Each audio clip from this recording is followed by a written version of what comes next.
Ngayon, ikikwento ko sa inyo ang isang inspirational film na tinamagatang The Billionaire. Now sit back and enjoy the movie.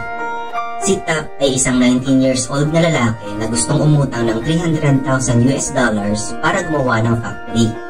Tinanong siya ng bank manager kung bakit kailangan siyang pahiramin ng napakaraming pera. Sinimulang ikwento ni Tap ang mga kaganapan sa buhay niya at kung bakit siya humantong sa ganong punto. Noong high school, gustong-gusto niyang maglaro ng computer games at nagmamay-ari siya ng mga bihirang item na ibinibenta sa totoong pera. Nagkaroon siya ng maraming pera dahil dito. Nakabili ng sariling sasakyan at gumastos na parang wala ng bukas. Naiinggit sa kanya ang mga kaklase at nakuha niya pang magka-girlfriend dahil dito. Nakilala siya bilang isang bad boy dahil hindi siya sumusunod sa kahit na anong patakaran. Ang kanyang mga magulang ay hindi boto sa paglalaro niya ng computer. Gusto nilang mag-focus siya sa pag-aaral at wag masyadong aksaya sa pera. Pagkatapos gumraduate, hindi niya nagawang makapasok sa isang public university, ngunit wala siyang pakialam dito at nagpatuloy sa paglalaro. Kahit na masyado siyang magastos sa mga walang kwentang bagay, magaling naman siyang makipagtawaran at laging may nakukuhang kaunting extra. Kahit na nagagawa niyang alagaan ang kanyang sarili, ang kanyang mga magulang ay hindi masaya dahil hindi niya magawang makapasok sa magandang universidad. Sinabi niyang nakapasok siya sa isang mahal na private university at siya na ang bahala sa lahat ng tuition. Maya-maya, narinig niya ang kanyang mga magulang na nagtatalo tungkol sa problema sa pera. Ngunit hindi niya magawang makatulong dahil ang account niya sa mga laro ay na-block dahil sa mga komersyal na aktibidad at wala na rin masyadong natitirang pera. Determinado siyang tulungan ang kanyang mga magulang. Bumili siya ng mga murang Chinese DVD player gamit ang natitirang ipon at planong ibenta ng mas mahal. Sa kasamaang palad, hindi ito nagtagumpay dahil ang supplier ay binentan siya ng sirang equipment at tumangging bigyan siya ng warranty. Nang makita siyang mabigo, inabisuhan siya ng kanyang ama na mag-aral at harapin ang realidad. Binigyan siya ng perang pang-tuition ngunit tinanggihan ito ni Tap. Ayaw niyang tanggapin na tama ang sinasabi ng ama at hindi pa siya sumusuko.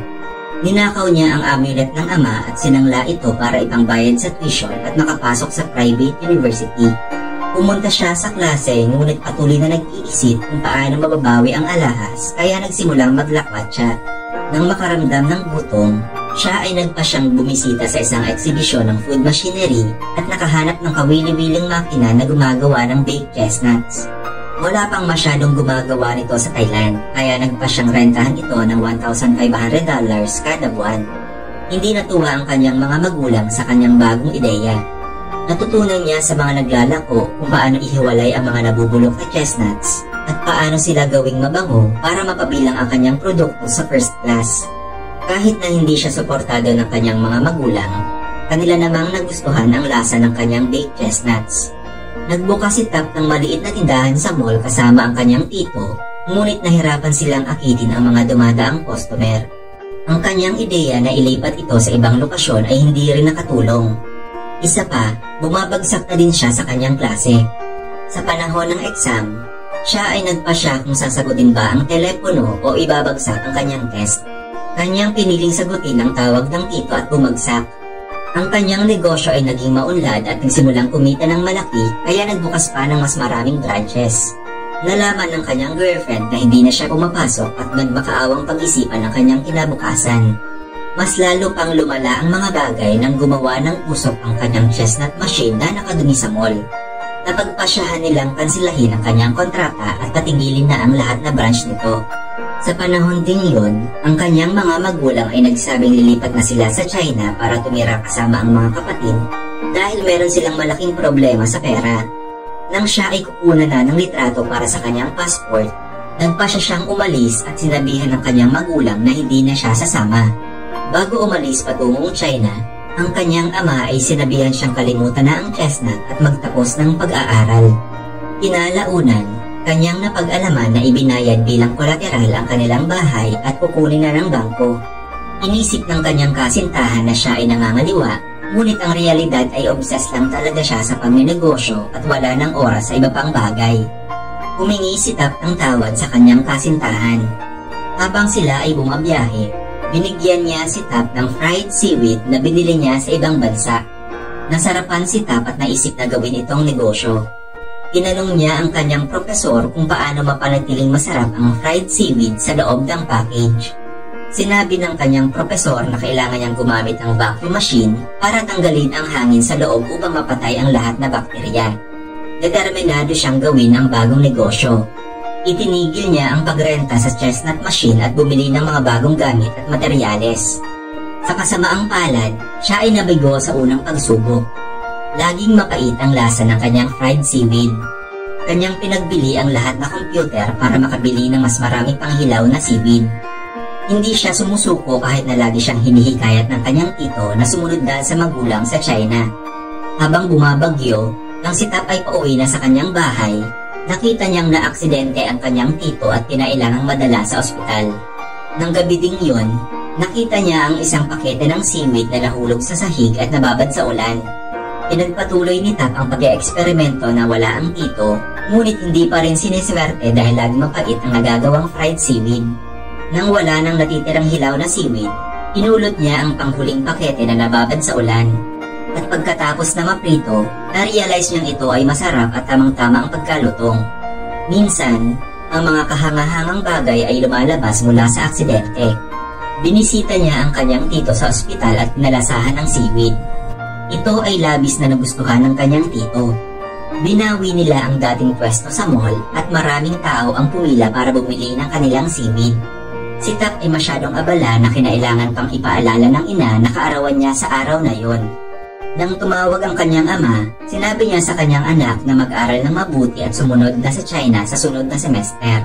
Kanya ding ibinunyag na ang pamilya ay baon na sa utang na umabot na ng $1.2 million. Nakaschedule na din ang pagkuha ng bangko sa kanilang bahay. Kanyang naisip na hindi niya magagawang makakuha ng ganong kalaking pera kahit na anong gawin niya. Sinubukan niyang bumalik sa pag-aaral. Bumili siya ng snack sa 7-Eleven at habang siya ay naglalakad, kanyang na-realize na pwede niyang ibenta ang produkto sa convenience store sa buong bansa sa halip na gumawa siya ng maraming tindahan. Sa sumunod na araw, pumunta siya sa headquarter ng 7-Eleven at ipinakita sa direktor ang kanyang produkto. Ang direktor ay tumanggi sa kanyang proposal dahil napakapangit ng kanyang packaging at sobrang mahal ng kanyang presyo. Muli siyang sinubukang pasayahin ng kanyang girlfriend sa kanyang pagkabigo. Inalok niya si Tap ng tulong galing sa kanyang mga magulang, subalit ito ay tinanggihan niya. Sa sumunod na araw, pumunta si Tap sa isang local designer para magpagawa ng magandang packaging sa kanyang produkto. Pagkatapos na ma-repack, dinala niya uli ito sa opisina para ipakita sa direktor, ngunit ito ay sobrang busy at buong araw na naghintay. Sa huli, siya ay sumuko na at iniwan na lang ang snack sa isang security guard. Pagkatapos, siya ay tumawag sa kanyang magulang para sabihin siya ay susunod na sa China. Ang ibang office worker ay kumuha ng snacks mula sa guard at maswerteng nagustuhan ng mga 7-Eleven employees ang kanyang produkto. Inimbitahan nila si Tap sa opisina para sa isang meeting kasama ang direktor. Habang nasa meeting, pinuri nila si Tap sa paggawa ng masarap na snacks. At kanyang idinagdag na kailangan niyang gumawa ng 72,000 packs para sa 6,000 7-Eleven store para sila ay maging magkasosyo. Kailangan din nilang inspeksyonin ang kanyang factory para sa sanitary concern. Sumang-ayon siya sa mga requirements at pumunta sa bangko. Ang kanya palang ina-applyang loan ay para sa gagawing factory. Nagpaabot ng pagbati ang bank manager kay Tap na ganun kalayo ang naabot niya. Ngunit tinanggihan niya ang proposal ni Tap nang kanyang nalaman na siya ay 19 na taong gulang lang at ang kanyang pamilya ay baon sa utang. Nakaramdam siya ng pagkatalo. Inilabas niya ang kanyang passport at bumili ng tiket papuntang China. Ibinenta niya ang kanyang sasakyan para mabawi ang isinanlang amulet, ngunit siya pala ay nadaya dahil isinangla niya ito sa halagang 100,000, ngunit ang totoong presyo pala nito ay lampas 1 milyon. Tinutukan niya ng baril si Tap para ito ay takutin at umalis. Para gawin ang kanyang pangako na kunin muli ang amulet, ginamit niya ang lumang tindahan ng kanyang mga magulang na kinukuha na rin ng bangko. Umupa siya ng ilang tauhan at bumili ng supply gamit ang natitirang ipon at nangakong babayaran ang buong halaga ng renta sa huli. Kung hindi magagawa, siya ay makukulong. Dahil sa pinakitang pag-uugali sa kanyang girlfriend, nakita niya na ito na may kinakasama ng iba. Siya ay malungkot dahil mahal na mahal niya ito, ngunit tinulak niya ito palayo. Pagkatapos ng maraming preparasyon, ang factory ay handa na at ang direktor ay pumunta kasama ang inspektor. Hindi sila masaya sa kalinisan ng factory at nakitang hindi karapat-dapat si Tab. Sinabi ng direktor na pag-uusapan muna nila ito at ipafax na lang ang resulta sa susunod na araw. Pagkatapos na maayos ang mga problema sa factory, nakuha ni Tab ang approval ng direktor. Siya ay masayang-masaya at pinabilis ang produksyon para matugunan ang kinakailangang dami. Habang ihinahanda nila ang pag-deliver ng mga snacks, niyakap ni Tab ang kanyang tito para ihayag ang kanyang pasasalamat. Kanya ding sinabi na siya ay mag-aaral at pupunta na sa China kung sila ay mabigo pa sa pagkakataong ito. Nang sila ay makarating sa warehouse, sinabihan siya ng warehouse manager na late na ang kanilang delivery at hindi na pwedeng tanggapin. Siya ay nagmakaawa at sinabing inabot sila ng umaga sa pagre-repack. Naawa sa kanya ang warehouse manager nang makitang dumudugo ang ilong ni Tab at tinanggap na ang mga dala. Gumaan ang kanyang pakiramdam at tinawagan ang kanyang magulang para sabihin pwede na silang bumalik at tumira muli sa kanilang bahay.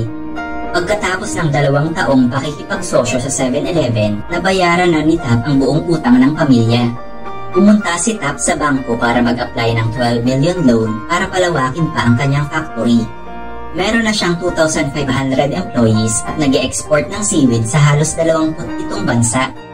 Sa edad na 26, ang kanyang seaweed farm sa Korea ay bumenta ng $43 million sa taon lang ng 2010. Tayo ay tiniruan sa kwento na tapos na talaga ang lahat kapag sumuko ka sa iyong pangarap.